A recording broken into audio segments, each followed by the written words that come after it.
welcome to Dungeons & Dragons Dark Alliance, a game that, unfortunately, in the very near future, you won't be able to own. Now, I don't think anyone's going to be missing out on a gen by not owning this. They have said, as that quite rightly states there, that servers will go and the game will be delisted. They will still be available in single player, but this is primarily a multiplayer game, so take of that what you will, although let's have a look at how the single player holds up. So, Dungeons & Dragons game. I have a passing familiarity with Dungeons & Dragons. I have a far more familiarity with it now, I think, as most people do. But I still find the stat system slightly weird. I think possibly because it's one of the originals. It's been iterated on so many times, I'm expecting other stuff and bigger numbers and various. Wonder what Regis thinks. But we're going to go have a look at a mission. Now, we are going to the United Peoples of Iceland. The very first mission on the lowest difficulty that I've already beaten. So, you know the style of this game. Co-op, gear-based, nice and straightforward. Anyway, we're going to head off to our first mission, and I'll be skipping cutscenes just so you're aware. The plot seems to be carrying it along. I'm not that far into the game. But yeah, unfortunately this is getting delisted. Unfortunately, server shutdowns happen. They are a part of modern gaming. We all wish they didn't, but they do. And I do appreciate the fact that this game has an offline mode, so it will survive its server shutdown. But there are plenty out there that don't. Back safe in their homes. But I view any game being delisted as a bad thing. Like, I am pro games preservation, pro games conservation. I would like every game around to be available forever. It's not going to happen, it's not what we live in, unfortunately, but whether I think it's a good or a bad game, it is moot. This period is bad. Nothing else, you learn far more from bad games than you do good.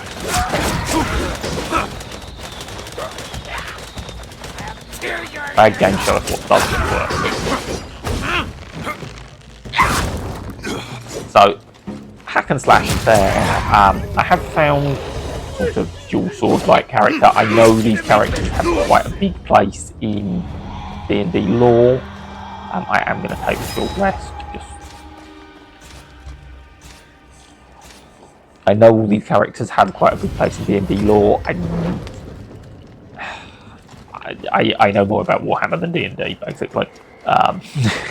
Goblins in Verbeeg lay siege to the Battlehammer halls. But, you know, the odd kind of tangential interaction with D&D has me think it's fairly interesting.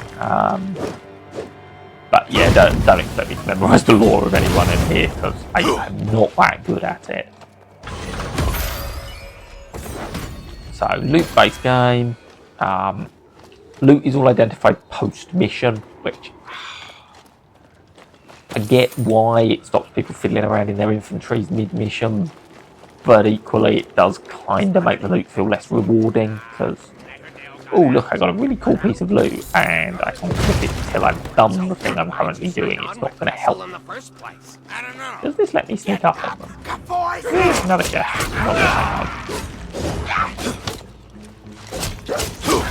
So, the game is a little one note and feels like it could be very annoying if I try to up the difficulty. Xbox, not PlayStation. Nothing like pushing the wrong button.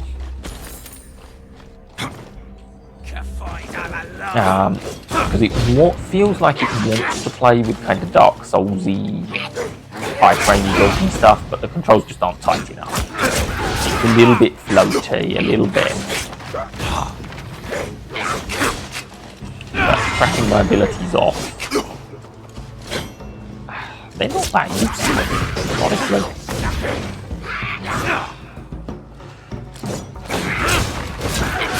most of what I do is just combo through enemies.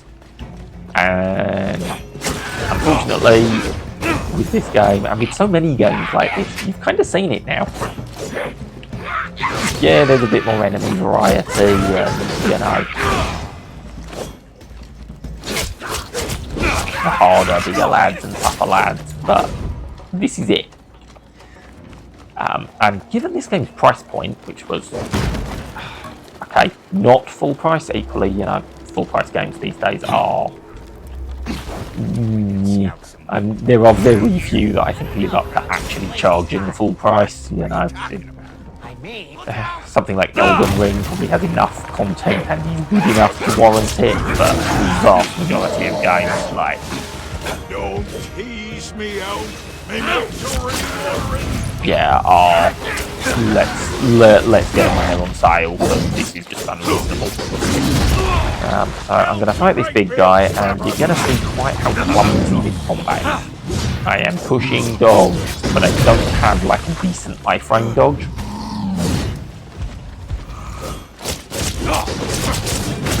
I can reliably use to get out of the way of damage. And this is where I think this game could get slightly annoying if I have to difficulty. Obviously, I've taken quite a lot of damage, these lands. but I've only used one of my 3 potions, and like they refill every time I get short rest. I'm pretty sure there's another one coming up, and I haven't had too many issues.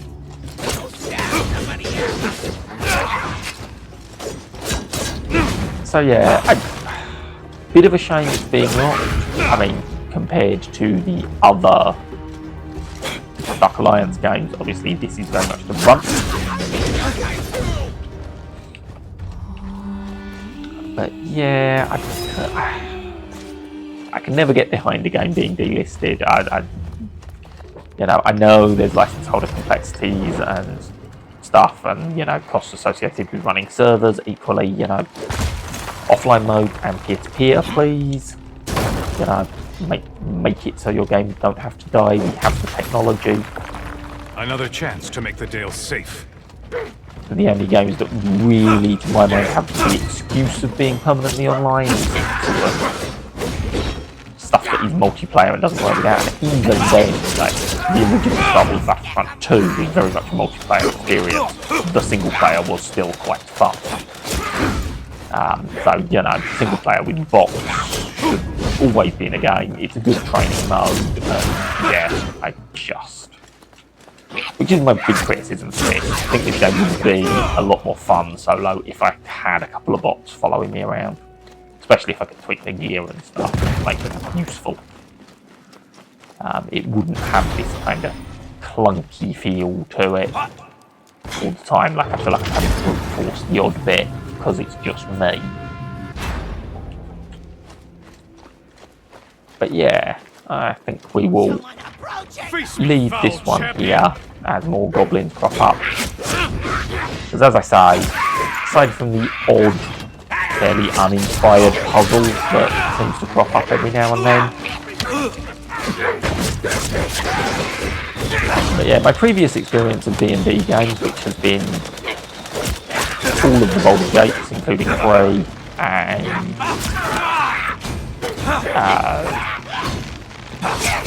the other Dark Alliances.